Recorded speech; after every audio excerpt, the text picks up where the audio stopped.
Morning students, मैं पुनः आज एक मोटिवेशनल स्पीच देने जा रहा हूँ। और जैसे किसी भी दृष्टिकोण का मोटिवेशनल हो तो श्रोता को एक मन में ऐसी एक आंतरिक उद्वेलन आ जाती है कि आखिर मोटिवेशनल का टॉपिक्स क्या है। स्टूडेंट्स ये ध्यान रखेंगे, ध्यान से सुनेंगे। टॉपिक्स है गुरु की महिमा। चाहे कोई भी किसी भी शिक्षक से जो लगातार अध्ययनरत हैं या शिक्षक से आप विद्या उपार्जन कर रहे हैं, उस शिक्षक को अपनी निगाह में अद्वितीय आपको मानना होगा। और अद्वितीय मानने के साथ साथ शीतलता, शिष्टाचारता, सहनशीलता और अनुशासन के परिधि में रहना होगा। तभी आप अपने परचम को सफलता की चोटी पर लहरा सकते हैं। आप भले ही विद्वता से परिपूर्ण हैं, लेकिन अगर आप में जिससे आप शिक्षा को ले रहे हैं, अगर उसको हल्का से भी श्रद्धा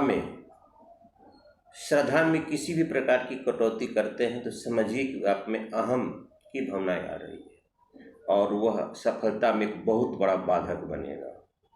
और कहा भी गया है, गुरु से जो करे कपट और भाई से करे घात। मैं सारे गुरु तो आपस में भाई हैं,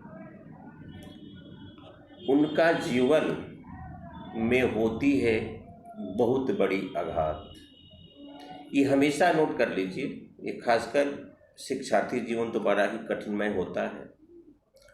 और आपको ये पता है कि गुरु की उपाधि जो है ब्रह्मा से बढ़कर भी दी गई है। लेकिन हाँ, ये बात तो जरूर है, गुरु को भी गुरु के परिधि में रहना नितांत आवश्यक है। एक आदर्श गुरु की जो प्रवृत्तियाँ होती है वह होना भी जरूरी है। गुरु ब्रह्मा कहा भी गया है, गुरु ब्रह्मा गुरु विष्णु गुरुदेवो महेश्वर साक्षात तस्मै परम ब्रह्म श्री गुरुवे नमः। कहने का मतलब कि भले ही एक शिक्षक को प्रतिमा के रूप में अपने घर में रख लीजिए, जब तक गुरु को लक्ष्य नहीं मानते हैं तब तक शायद आपका सफलता का मार्ग प्रशस्त नहीं होगा। प्राचीन काल में ये कबीरदास लिखे हैं, ये तन है विष की बेलरी, गुरु अमृत की खान, शीश दियो जो जान मिले फिर भी सस्ता जान। देखिए कितनी बड़ी महिमा है गुरु की। यानी कहने का मतलब गुरु के अभाव में जीवन अधूरा है, सफलता अधूरा है। तो सफलता जो शिक्षार्थी जिस गुरु के अधीन अध्ययनरत हैं, उस गुरु को चाहे वो किसी भी प्रकार का अध्ययन क्षेत्र हो, आपको उनको सम्मान देना होगा, अद्वितीय मानना होगा और उनके प्रति अपार श्रद्धा आपको हमेशा रखना होगा। तभी स्वतः इसके लिए कोई मार्ग चयन नहीं करना पड़ता है। आप इस तरह की भावनाएं से आप ग्रसित हो जाए, जितने भी सद प्रवृत्तियां हैं, स्वतः आपका मार्ग प्रशस्त होते चला जाएगा। लेकिन अगर दुर्गुण के स्तंभ आपको चारों तरफ से जकड़ लेते हैं तो निश्चित रूप से आपका परमार्ग एक दुर्गम, एक आपको कहा जाए कि दुर्गम के जितने भी स्तंभ है आपको विभिन्न प्रकार के दुष्प्रवृत्तियों से जकड़ लेंगे। तो डियर स्टूडेंट्स, आज के मोटिवेशनल स्पीच में सबसे बड़ी खासियत ये मैंने बताना चाहा कि शिक्षक के प्रति हमेशा श्रद्धावान की भावना में कभी भी कमी नहीं करनी चाहिए। अगर आप अपने आप में समझते हैं कि मैं बहुत बड़ा ज्ञान अर्जन हासिल कर लिया हूँ, अब शिक्षक की आवश्यकता नहीं है, लेकिन आपको गर्त में जाना पड़ेगा।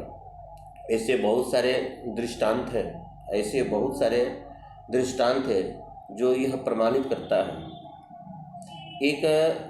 एक स्टूडेंट, एक छात्र था जो कि बहुत ही विद्वता से परिपूर्ण था, लेकिन उसमें अशिष्टता कूट कूट कर भरी हुई थी। नतीजा ये होता है कि वह वार्षिक परीक्षा में मात्र हिंदी में असफल हो जाता है, जिसके कारण वह उसकी अहंकारिता टूट जाता है और शिष्टाचार में बदल जाता है। आज वह विद्यार्थी पुनः एग्जाम देकर आज एक बड़े पोस्ट पर भारत में सेवा दे रहा है। स्टूडेंट्स, तो मैं इतना कहकर अपने इस मोटिवेशनल, और कौन सा वो स्टूडेंट है क्या है नहीं है, लेकिन एक हम ज्वलन दृष्टांत के रूप में आपके सामने पेश किया। इतना मैं कहकर अपने मोटिवेशनल स्पीच पर विराम देता हूँ। Thank you so much.